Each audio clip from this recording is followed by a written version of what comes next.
สบา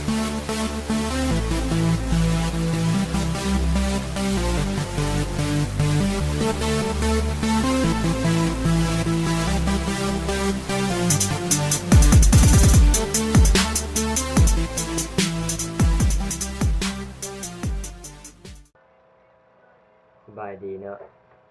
วันนี้ทีมงานในเพลงของพวกเราจะมาสอนวิธีการนำเพลงจากคอมพิวเตอร์เข้าไปสู่ iPhone ก่อนอื่นหมดเนาะเราต้องมีโปรแกรม iTunes แล้วก็โทรศัพท์ iPhone ที่เราจะนำเพลงเข้า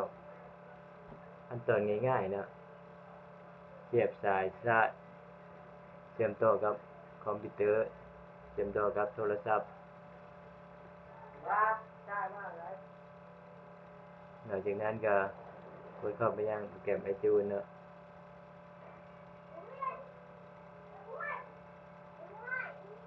นี่คือเพลงในคอมที่ข้าพเจ้าจะนำเข้าไปสู่ iPhone ของข้าพเจ้าเองนะก่อนอื่นเราก็จะมาสอนวิธีเอาเพลงเข้าไปใน iTunes เลยนะ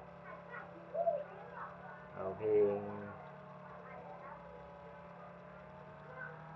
มนต์รักสาวลาว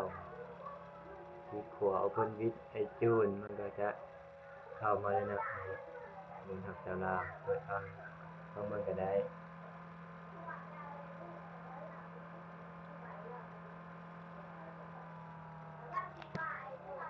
เราจะเข้าเทีละเพลง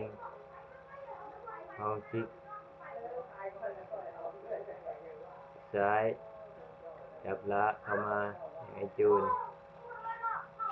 เขาว่าจะเอาข้อมูลเขาก็จะกดคอนโทรลคลิกเลือกเพลงที่ต้องการที่เขาจะเอาเข้าเนาะถ้าเอาเพลงในว่าต้องการก็คลิกโหลดซีนะแล้วให้กระจับละเข้ามาไอโฟนบ่ดนเนาะใช้เวลาเพียงบ่ทันได้วินาทีมันจะสำเร็จแล้วถ้าว่าใครต้องการที่จะดาวน์โหลดโปรแกรม iTunes ก็เราจะทิมลิงก์ของพวกเราไว้รูปวิดีโอเนาะสามารถเข้าไปดาวน์โหลดได้ง่ายๆตอนนี้ก็สำเร็จแล้วที่การเอาเพลงของ iTunes บ่มีหยังยากเกินความสามารถถ้าว่าเราตั้งใจมีความต้องการที่จะเป็นสุดท้ายนี้ก็ขอขอบใจที่เบิ่งที่ชมนะกดไลค์กดแชร์กดติดตามวิดีโอเพื่อติดตามพวกเราได้จะเฮ็ดคลิปใหม่ๆลงตลอดนะทีมงานในที่ของพวกเราก็จะ